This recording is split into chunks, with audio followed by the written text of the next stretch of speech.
Olá, eu sou a Tayana Conrad. Começa agora mais um programa Conexão Legislativa. E para conversar com a gente hoje, eu trago a Paula Aparecida, ela que é da bancada ativista do PSOL, e hoje a gente vai conversar mais um pouquinho com ela sobre a volta às aulas presenciais. Seja muito bem-vinda, Paula. Gratidão, amada, gratidão a todos que estão aí escutando e gratidão à própria existência da TV Alesp, a gente poder fazer esse debate político da vida real. Exatamente, Paula. E na verdade a nossa conversa, a gente já vem falando alguns programas, né? A gente vem conversando aí sobre esse assunto da volta às aulas, desse assunto também da pandemia, todos esses assuntos que envolvem a segurança e a saúde da população, né? Que a gente sabe que é uma bandeira que você defende aí junto com a bancada ativista. E meu convite foi justamente porque agora o secretário municipal de São Paulo, ele acabou dando, né, a notícia de que 14 escolas municipais devem voltar aí às aulas no dia 19. Essas aulas que são aulas extracurriculares, né? Mas aí eu queria conversar com você, né, um pouquinho sobre o que você acha desse retorno e qual a sua posição sobre isso. Tem muito debate, né? A primeira questão é que a gente tem que fazer política para as pessoas, para cuidar das pessoas. Então, para cuidar das pessoas, a gente precisa garantir a vida delas. Nesse momento de pandemia, infelizmente, a política pública no estado de São Paulo, na prefeitura, no Brasil com o governo Bolsonaro, está longe de se preocupar com a vida dessas pessoas. Vale lembrar que esses políticos, no executivo, no legislativo, em sua maioria, não precisam dos serviços públicos para sobreviver. Não precisa da escola pública, não precisa do hospital público. Então, para eles, pensar política pública é como se fosse um ato de caridade, como se fosse um favor, né? Não é pensar na vida real, na necessidade dessas pessoas. Por que eu coloco isso em debate? Porque a maioria da população que tem filhos precisa trabalhar e precisa deixar essa criança em algum lugar. Quando a gente discute agora as escolas precisarem funcionar, não é pela necessidade de aprendizagem dessas crianças. Por que não é? Porque a primeira política que o governo diz é optativo, volta quem quer. Então, o que o governo está querendo dizer é que tem acesso à educação quem quer. Isso está totalmente contra o ECA, o Estatuto da Criança e Adolescente, que diz que a educação no ensino básico, pelo menos até o ensino médio, é obrigatória no país. Então, com o que eles estão dialogando? É com a legislação? Não. É com a necessidade de aprendizagem? Não. É com a necessidade de onde colocar essas crianças para os pais e mães trabalharem. E aí eu volto naquele debate que eu já conversei com você, já conversei com outras pessoas, do PL que a gente escreveu sobre a licença parental emergencial Covid-19. Porque o que a gente precisa garantir agora é que essas crianças sejam cuidadas pelas suas famílias. Esse projeto da Prefeitura de São Paulo, ele prevê, por exemplo, em algumas escolas, que as crianças fiquem 2 horas ou 3 horas, né? Não alcança a necessidade dessas famílias. É uma política um pouco populista, né? Porque, de fato, eles tentam um pouco dialogar com os próprios professores, estão com medo, né, de morrerem de Covid-19, uma categoria envelhecida. Se a gente pensar na Prefeitura de São Paulo, tem muitos professores que estavam próximos de se aposentar e com a aprovação do Sampaprev, eles estão mais anos dentro da sala de aula. Então as pessoas estão com medo da sua própria vida, pressionam o governo fala assim, não vamos abrir as escolas. Ok, concordo, esse não é o momento de abrir essas escolas.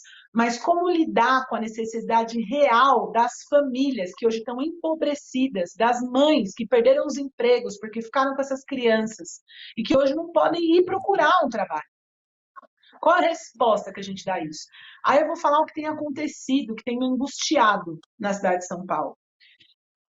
Se você observa pelos bairros, você vai ver várias casinhas cheias de criança, inclusive algumas com placa escrito brinquedoteca, em que as crianças são enfiadas lá, as mães pagam uma quantia, assim, o que dá, né? Às vezes é 200, às vezes é 300 reais, às vezes é menos, para a criança ficar 8 horas, 5 horas, 6 horas naquele espaço. Olha a situação que a gente se encontra. Não ter política pública para a necessidade das mães e das crianças de ter um adulto ali, está fazendo com que a educação, o cuidado dessas crianças seja privatizado. E o problema da privatização não é um problema ideológico, né? Quem gosta do Estado ou quem não gosta, quem gosta da iniciativa privada. O problema desse processo é deixar na mão dessa lógica de mercado, que é uma lógica de produtividade, concorrência, preço baixo, que não tem nada a ver com educação. Não tem nada a ver com o cuidado das crianças, né? A minha mãe, por exemplo, teve uma época quando era criança que a gente passou muita necessidade, que a gente ia vender cachorro-quente na porta de balada. A gente ia nesses atacadões comprar os produtos. A gente não pensava assim, vamos comprar o melhor ketchup, porque a gente quer que a pessoa que coma o nosso cachorro-quente, a gente não vai comprar, a gente vai comprar o mais barato. A gente vai comprar na loja que é mais próxima, para ser mais rápido, né? Para a gente conseguir produzir aquilo. A gente vai comprar a menor quantidade possível de produtos para construir um cachorro-quente que a galera compre. Essa não é a lógica da educação, não é a lógica de cuidado das pessoas. Quando você tem um filho, quando você tem alguém que você ama e que você quer cuidar, você até pensa objetivamente, bom, tenho R$ 100, o que eu posso fazer com os R$ 100? Mas você não dá amor e não dá cuidado esperando ter um lucro ou algo em troca. O processo pedagógico não é para ter dinheiro em troca.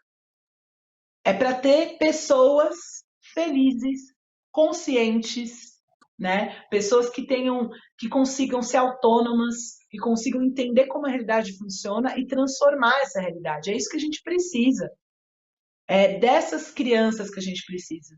É desse amor. Então, deixar as crianças hoje abandonadas, as mães desesperadas, precisando trabalhar, colocando elas nessas casas totalmente sem regularização. Assim, então, todo o protocolo de Covid que esse governo está discutindo para as escolas da prefeitura, não existe nenhum protocolo, nenhuma regularização. Os casos de Covid na cidade de São Paulo estão aumentando e são de responsabilidade desses governantes. Na cidade de São Paulo, do Bruno Covas, porque não percebe, não enxerga. Eu não posso dizer se moralmente é porque ele é ruim, é porque ele é mau, porque para mim tem um elemento crucial que ele não precisa desse serviço. Essas elites enxergam os pobres do alto do Castelo de Marfim, olha os pobres como formiga, como seres humanos observam os animais não humanos, só lembram daquela dor e daquele sofrimento, se bate na porta, porque não se percebe como igual, e essa elite não se percebe como igual, porque se percebesse como igual, ia entender que essas crianças estão jogadas nessas brinquedotecas, e hoje os casos de Covid aumentam aqui na cidade de São Paulo por conta disso. A gente não está passando pela segunda onda. A gente está passando por um final de uma primeira onda ainda, como parte de uma irresponsabilidade. Porque o que são essas brinquedotecas? É uma casa igual a minha, às vezes 100 metros quadrados, 120, bem maior, 150, que você põe um monte de criança junto, sem máscara, sem protocolo de segurança. Normalmente uma mulher ali cuidando das crianças para ninguém se bater e uma fazendo comida, com sei lá que alimento, sei lá que higiene. E aquilo vira um processo, aquelas crianças se tocam e se mexem, passam para o pai, passa para a mãe, passa para a família, passa para o avô, passa para a avó. Então eu sinto que, infelizmente, é isso. O governo se esquece dessas crianças. Hoje por hoje, a melhor alternativa é garantir essa licença parental emergencial Covid-19 para as famílias, nesse momento, que as mães e os pais não precisem trabalhar, que consigam pagar alguém da casa para ficar ali, um familiar, alguém que mora para cuidar daquela criança em casa, né? E é isso, pensar nas pessoas, pensar nessas crianças, né? E assim, eu fico com muito medo do que pode significar a longo prazo, assim. Você ter brinquedoteca, gente, não sei se vocês estão entendendo, significa assim, eu estou aqui no meu bairro, eu vejo que tem um monte de mãe com criança que não sabe o que fazer, eu ponho uma placa e recebo essas crianças. Eu não tenho informação nenhuma para lidar com isso. Assim, a gente não sabe o que pode acontecer nesses lugares. Se em escolas, né, se em ONGs, a gente vê casos de abuso, de violência, de assédio, imagina nesses lugares, que teoricamente nem existem. Eles não existem. Então, as crianças hoje da cidade de São Paulo estão sendo cuidadas em locais que não existem. Cadê a política pública? Cadê o Estado? Cadê a vida das pessoas, ainda mais em processo eleitoral? Então, é um pouco por aí. E aí, para só continuar esse elemento, eu sou professora da rede pública, atuei, agora estou licenciada na Mandata, atuei na rede municipal e na rede estadual, por isso coloco que tem diferenças. Na rede estadual, a gente está lidando com a maioria, não a maioria dos alunos, mas é uma rede que comporta o ensino médio, são só 6 escolas no município de São Paulo que tem ensino médio, então a maioria dos estudantes, dos adolescentes estão no estado. Eu acho que tem diferença entre a capacidade de um adolescente de se autodeterminar, de fazer sua comida, de fazer suas coisas, né, e de uma criança, ou de se defender de qualquer abuso, de qualquer assédio, do que uma criança. E a prefeitura é diferente. Por que eu queria colocar isso? Porque eu construí durante anos o sindicato, participei do SINPEN, que é o Sindicato de Professores, né, de Profissionais de Educação da Prefeitura e também da POS, que é o Sindicato de Professores do Estado. E eu acho que chegou a hora também do sindicato se posicionar em relação a isso. É preciso pensar nas crianças. Exigir só não a abertura das escolas não é suficiente, porque isso coloca as mães e os pais contra os professores. O governo diz que os professores são vagabundos, que não estão trabalhando, e esse debate vai indo. Obviamente que não diz na propaganda oficial, né? Faz uma propaganda dizendo professor, mas coloque isso em debate, porque a gente sabe que a política agora não é mais só propaganda oficial, a política é meme, a política é grupo de WhatsApp, a política como é que é o nome? Gabinete do ódio. É essa política que a gente está falando. E isso está chegando às pessoas. Os professores estão trabalhando online, estão trabalhando sem parar, estão fazendo umas reuniões para ninguém, uma burocracia inútil. Eu tenho uma tia que trabalha na prefeitura, tem 2 situações diferentes na prefeitura e no estado, e ela, desesperada, teve que aprender a usar celular e fazer isso, fazer reunião de noite. Só que assim, aí você fala assim, ela está ajudando os alunos? Ela trabalha com educação infantil, ela trabalha com criança de 5 anos. Que criança de 5 anos que estuda na prefeitura de São Paulo, e vamos, né, uma criança empobrecida, em sua maioria, tem algum acesso a celular, a computador, a tablet, para ter contato com esse ou essa professora. Essa minha tia não vê os alunos dela, não entra em contato com eles desde março, mas ela está trabalhando um monte. Para quê? Não sei. Nem ela sabe. O que ela tem é um nível de estresse gigantesco, teve que comprar computador, celular, isso e aquilo para nada. Então, eu sei que é difícil colocar tudo isso assim, esse sofrimento, que a gente está mal, é Covid, é pandemia, mas a gente tem que ter consciência, então eu faço um chamado às direções sindicais de que a gente não pode deixar o governo mentir, dizendo que os professores são vagabundos, e colocar a comunidade contra os professores.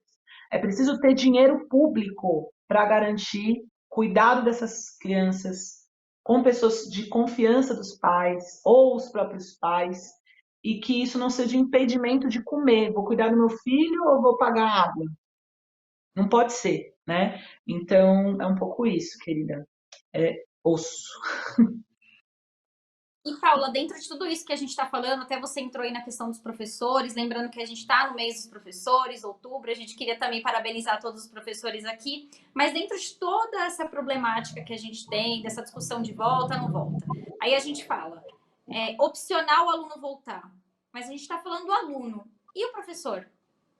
Como que ele fica? Porque aí para ele não é opcional, para ele provavelmente deve ter uma escala, deve ter, ou talvez ele tenha que ir todos os dias, a gente não sabe ainda como que está a situação dos professores. Eu falo também porque eu tenho amigas que trabalham como professoras da rede municipal e da rede estadual e que são grupo de risco.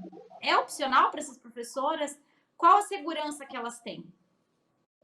Eu posso dizer assim, eu estou acompanhando mais detidamente a rede estadual, no conjunto dos documentos que o Estado solta, né, das orientações, né? Mas as duas redes estão bem parecidas no que tange a que política elas estão aplicando. O governo disse até agora, o secretário de Educação Estadual, Rosselli, também, que os professores que são grupo de risco estão isentos de ir pessoalmente para as escolas, vão continuar nos seus trabalhos online, né?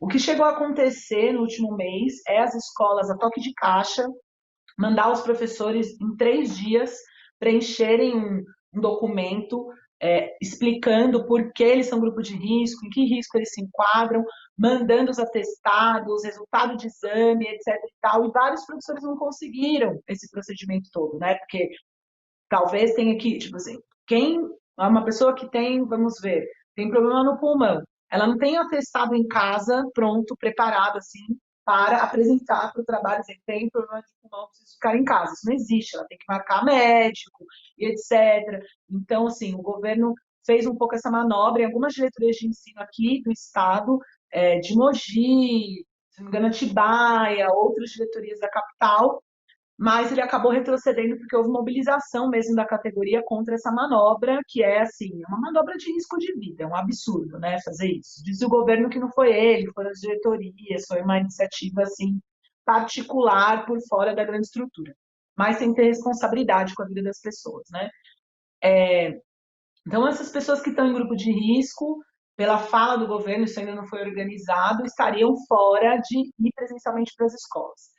O que está acontecendo? Tem vários professores me relatando de que eu tenho sexto A, sétimo B e oitavo C. Eles querem agora que eu dê as aulas do ensino médio que o professor que tem grupo de risco não vai dar. Então, isso é muito caótico, assim, é muito louco, né?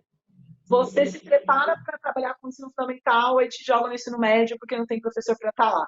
Né? Qual é o nível de planejamento, de organização, para que serve voltar às aulas? Nesse lugar.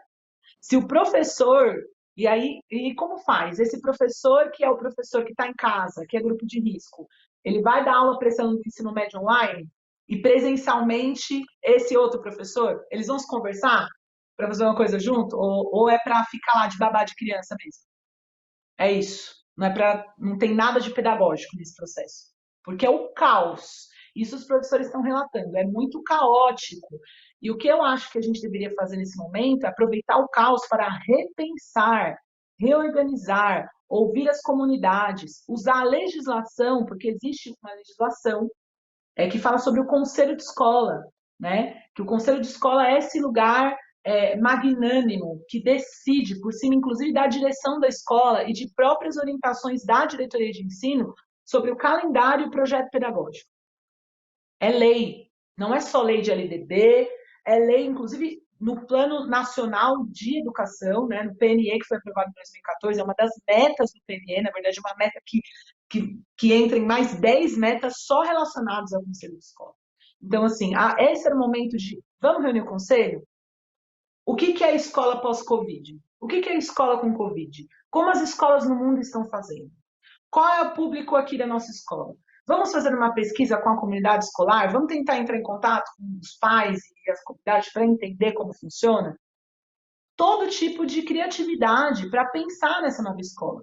Só que a gente está num modelo político que é um modelo que enxerga o pobre, o trabalhador e o professor como operário. Eu costumo dizer que eu não sou professora, né? Sou operária da educação na escola-prisão de regime semiaberto para os filhos da classe trabalhadora e povo pobre, porque eles ignoram o saber real e concreto de quem está na sala de aula, para construir uma pedagogia de amor, de afeto, que saiba lidar com a Covid.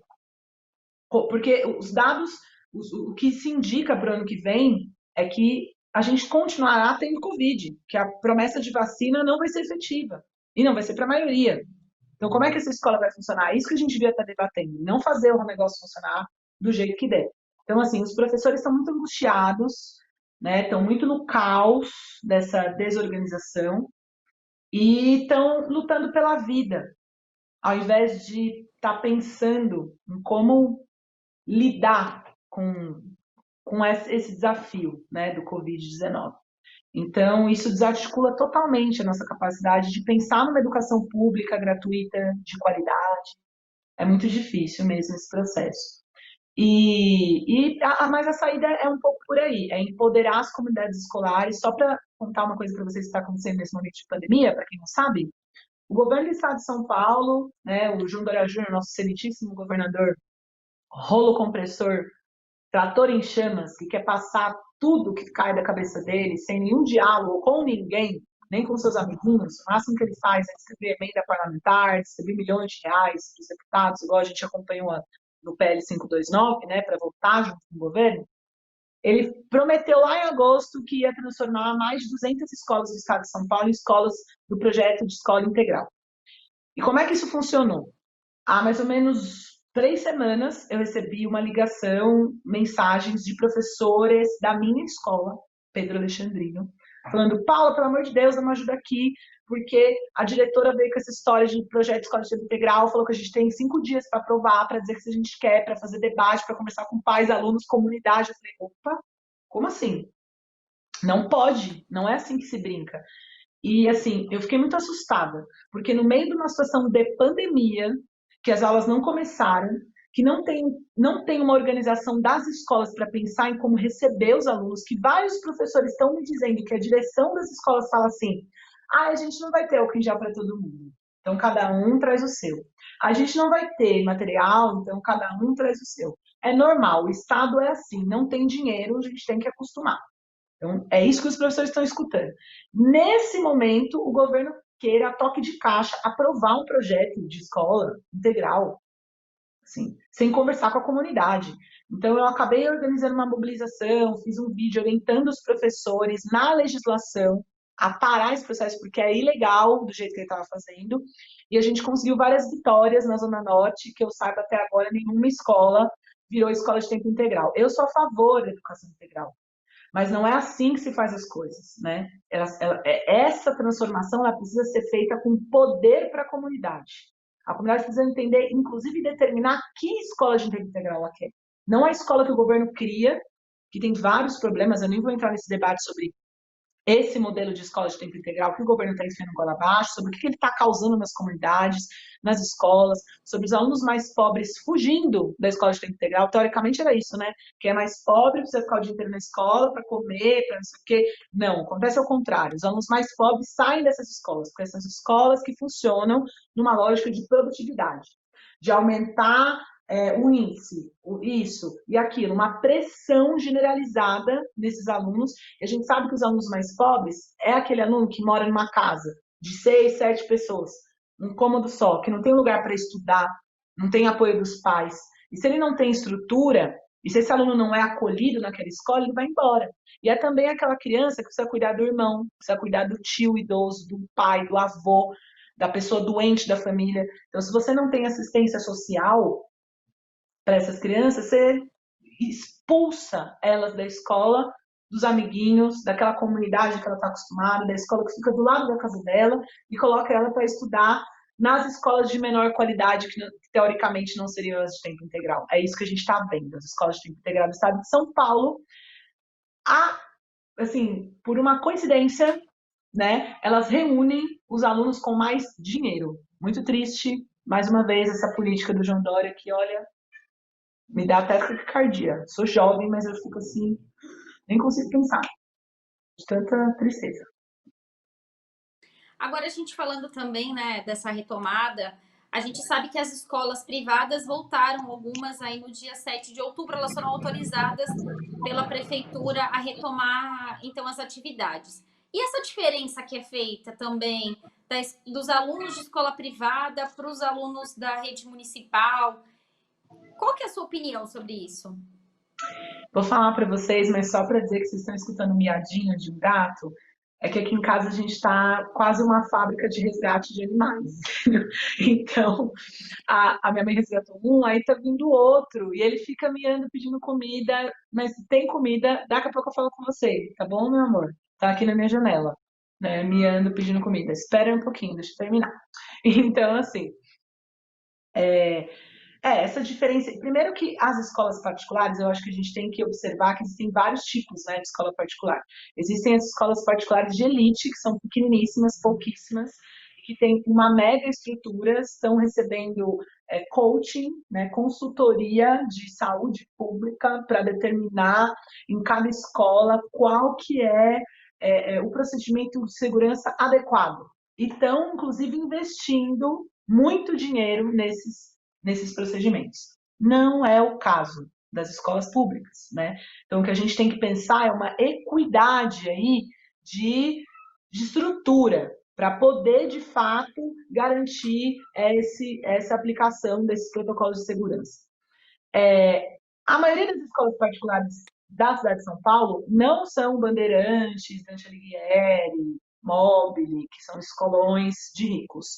São escolas de periferia, de bairro, de uma mensalidade barata, escolas naquele modelo apostila, apostila objetiva, apostila positivo, né? Escolas que pagam, inclusive, pouco para os professores, e elas sobrevivem, elas funcionam na prática como um filtro social.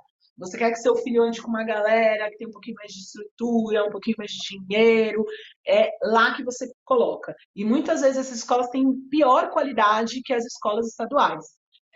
Você vai numa escola estadual central, importante em determinado bairro, é muito melhor você colocar seu filho lá do que colocar nessas escolinhas. Assim, você só tem um filtro social mesmo, porque pedagogicamente, aprendizagem, cultura em geral, essas escolas estaduais são melhores. Então, o que eu vejo é assim, abrir essas escolas particulares nessa situação é também abrir o campo de disseminação da Covid-19 nessas periferias. Né? Nos bairros, não às vezes o bairro muito empobrecido, mas uma periferia, um bairro entre a periferia e o centro, né? Ou mesmo nas próprias periferias. É uma irresponsabilidade. Essas famílias, elas estão levando os estudantes para a escola com o objetivo de ter quem cuidar, né? Quem cuidar desses alunos. Porque, assim, a gente ficou desde março sem aula. A maioria dos jovens, das crianças, a gente está traumatizado, né? Imagina eles. A gente está de saco cheio, a gente está com várias doenças, cheio de problema de saúde. Imagina esses jovens e essas crianças que ficaram em casa, que às vezes não têm acesso ao computador, à internet, porque não dá para dizer que a criança, por ela estudar em escola particular, ela teve um computador, um tablet, um celular para estudar. Não teve, não teve.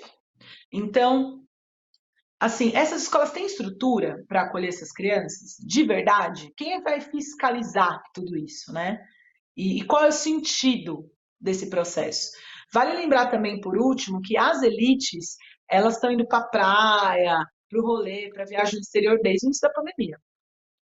Quem fez mesmo o lockdown foi a classe média e o pessoal que deu para fazer home office.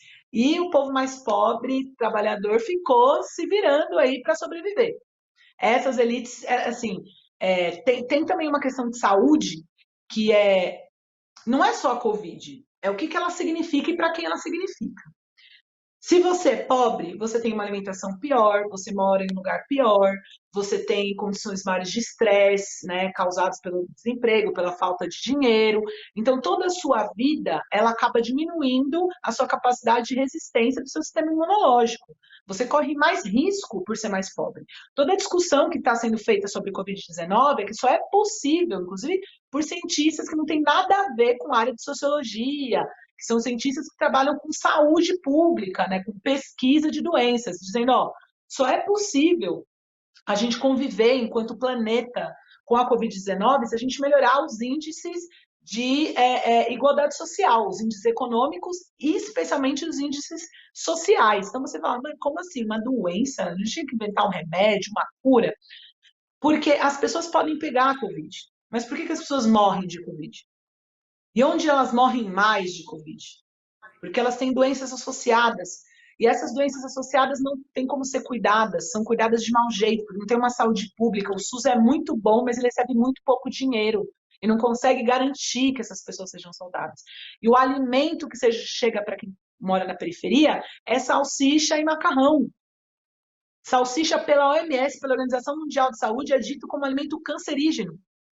Então, a nossa população está comendo comida que causa câncer. Alimento processado, cheio de veneno, porque não tem nem orgânico. Imagina, nem vegetal tem quanto mais orgânico. Então, é disso que a gente está falando. Abrir as escolas particulares, pode parecer que não, mas também é um problema. Porque a maioria dessas escolas não são escolas de gente que tem dinheiro. E vai aumentar o contágio. E vai aumentar as mortes. E não tem justificativa nesse sentido, né? Se a justificativa é cuidar dessas crianças, esses pais e essas mães precisam de licença parental emergencial. Precisam ter uma licença do trabalho para cuidar dos seus filhos. Só que essas elites não vão aprovar isso se não for com muita luta. Porque para eles não importa, o filho deles tem a babá. Como paga babá? Com a riqueza acumulada, as heranças, né, as corrupções. É assim, mas a população não tem. E o Estado ele tem que servir para todas as pessoas. Para todas. E não só assim, para todas. Então a gente tem que dar R$ 1.000, sei lá, de licença, 2.000 de auxílio pro Bruno Covas e pra mãe preta, pobre, fudida na quebrada. Não, porque a gente tem uma obrigação e objetivo, e aí é um diálogo que eu faço também para as pessoas que são religiosas, cristãs, né? A gente tem que buscar tirar as pessoas do sofrimento, da angústia, né, da barbárie. Tem que olhar para o irmão, para o próximo e falar: a gente precisa focar no resgate daquela pessoa. Então a gente só vai conseguir ter um mundo, esse mundo do amor, da justiça, da paz mais justo, quando a gente buscar acolher mesmo na nossa sociedade aquelas pessoas que ninguém olha, que todo mundo acha que é lixo, que não são importantes. Aquelas necessidades mínimas, quem hoje está passando fome, quem hoje está passando necessidade, quem hoje está apanhando na cara, né? Então, e aí a gente pensa, quem são essas pessoas? A ONU também diz que a maioria das pessoas pobres, que a pobreza tem rosto de mulher, que a maioria das pessoas pobres no mundo são mulheres e crianças, especialmente mulheres. Então a gente está falando de mulheres. Eu não tenho filhos. Qual seria a minha situação se eu fosse uma mulher mãe nesse momento de pandemia? E qual seria a minha situação se eu fosse uma mulher mãe preta ou indígena? A minha mãe é uma mulher negra, mas eu não sou lida socialmente no Brasil como negra. Não sofro o que ela sofre, ou que outras mulheres sofrem. Então, o que é essa pessoa nessa sociedade? Como ela está se virando agora para arrumar um emprego, para cuidar do filho?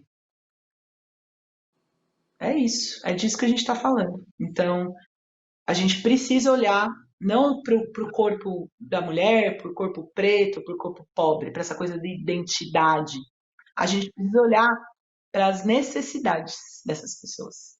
A gente precisa garantir que aí a gente seja igual mesmo, né? Igual não porque a gente tem a mesma cor de pele, mesmo cabelo, mas porque todo mundo consegue viver com dignidade. E para viver com dignidade, você não precisa ser homem ou ser branco, né? Ou não ter filhos. Você vive com dignidade porque é seu direito. Você nasceu nesse planeta, você é parte da natureza, você merece ser feliz. Tá difícil ser feliz, né? Então, complicado. Paula, a gente chegou aí os minutinhos finais do nosso programa, mas eu queria agradecer você imensamente de novo por trazer essa discussão tão importante e a gente espera aí ver quais são os próximos anúncios, porque talvez tenha esse retorno aí na cidade de São Paulo em novembro, a gente está esperando o anúncio, então, também aí do prefeito e vamos ver o que vai acontecer e já te convido aí para os próximos debates com relação à educação e a Covid-19, que está aí ainda, né? Embora muitas pessoas ainda estão ignorando, estão tratando isso como um pós-pandemia. Muita gente está indo para a praia, muita gente está se aglomerando em bares na cidade. Então a gente quer lembrar aí que não acabou, a gente não tem a vacina. Então continue ficando em casa, quem puder ficar em casa. Eu que agradeço. Sempre estarei aqui presente, ajudando aí nessa missão de comunicar a política da vida real para as pessoas. Gratidão pelo convite. Beijos. Um beijo, eu que agradeço. Tchau, tchau. Tchau. Esse foi mais um programa Conexão Legislativa. Para você rever esse programa, acesse a nossa plataforma da Rede Alesp no YouTube. Muito obrigada e até um próximo programa. Tchau, tchau.